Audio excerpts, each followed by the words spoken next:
Hey guys, time to make another vinyl video here. I got myself a new camera and ring light set up here, so I'm hoping to have a little bit better quality for you. So we're gonna do continue on with my black metal collection in the letter E, and the first artist that I've got for you from Norway is the mighty Emperor. This is their first album, The Wrath of the Tyrant, and it's a back on black pressing. So it came with the Emperor Enslaved, uh, the tracks from the Emperor Enslaved EP that they put out. Um, they included the Emperor tracks in here on a separate vinyl, and it's got the complete Wrath of the Tyrant album. This is, both LPs are just on standard black, but I'll give you a shot. Oh, this camera picks up the artwork so much better. I apologize for my previous camera. I was using a digital camera and it's all I had to work with, and it really kind of sucked. So, yeah, this is much better. You can really see the artwork and the text inside the albums as I show them to you. So, nice sea serpent mural there. And here we've got some photos and some text. Sorry if I cough or my voice is weird through this video. I'm getting over a cold. I've had it for 3 weeks, but this cough is just hanging on and won't leave me alone. So that was Wrath of the Tyrant, and it came out in 1992.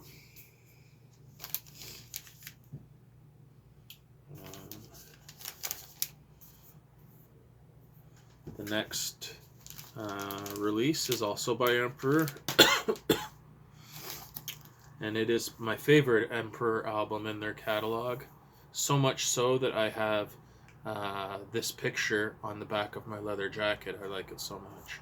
And that is the masterpiece, In the Nightside Eclipse. That beautiful artwork by Necrolord.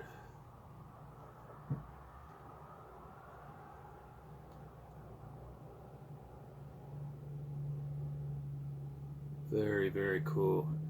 The calligraphy writing there on the front that says In the Nightside Eclipse, and the picture frames on the band photos on the back here were done by the drummer of Satyricon, Frost.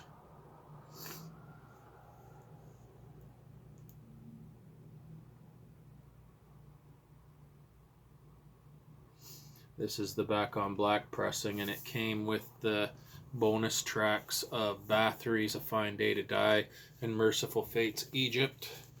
The Candlelight Records pressings that are readily available just come with the original 8 tracks. They don't have those bonus tracks. So you got the lyrics here and a nice sunset shot of the mountain there, the sky.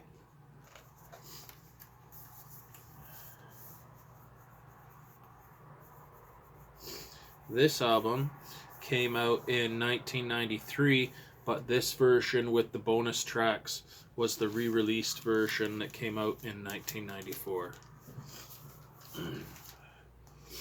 So next up, it is the next album by Emperor.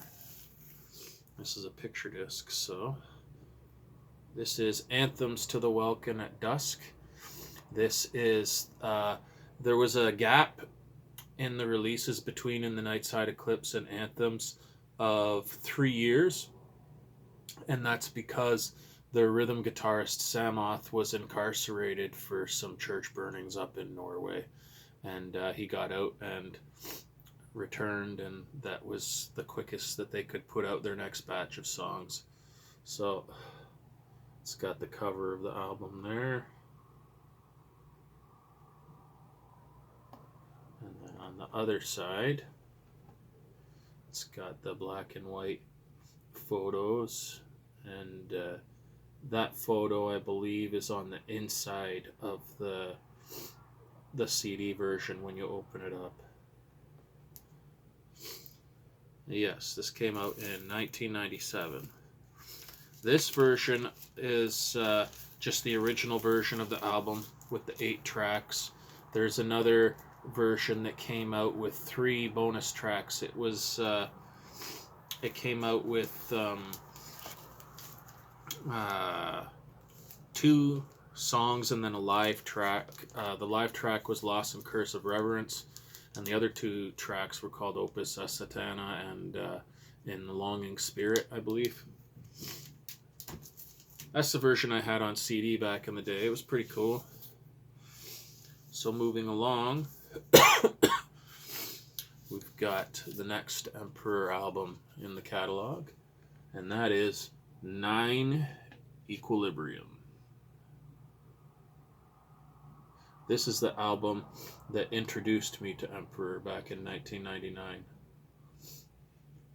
I heard this album, a song off of a Knuckle Tracks album put out by Brave Words and Bloody Knuckles, a heavy metal magazine that was printed in the HMV Superstore of Toronto. And upon hearing that track, I was instantly turned into a fan.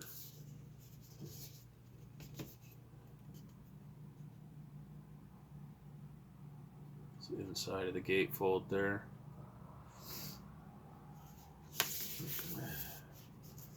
So this one came with additional artwork housing the vinyl itself.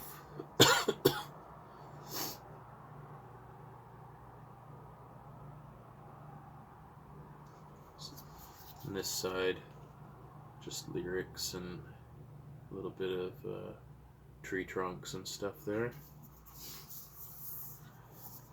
The vinyl itself is cool. So that's side A on this brown vinyl here. Matches the brown motif of the album cover. Pretty cool.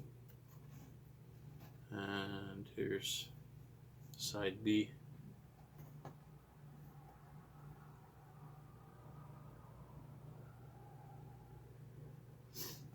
Yeah, very cool.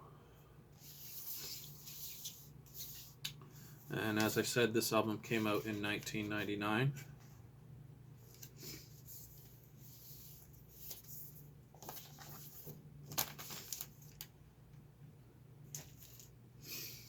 Next up in the catalog is their final studio album made by the band before they called it quits for releasing new music. Now, they're still around playing festivals and live stuff, but it's all stuff from these early albums. They don't have any plans to record new music. So here it is: Prometheus, the Discipline of Fire and Demise. This album was written entirely by Ihsahn, and after this album he went solo, and pretty much like his music for his first 3 solo albums was similar to what you would hear on this album. Then he started to get even more experimental with his ideas and introduced much more elements of prog to the sound. Very cool. I love this album. It got a lot of hate because of, I don't know, ultimately people probably just hated on it because it was the last album they did and they were bummed that the band broke up, to tell you the truth. So here's the artwork that, the sleeve that housed the vinyl. Lyrics, credits on both sides. No photos of the band or anything, unfortunately. Here's side A.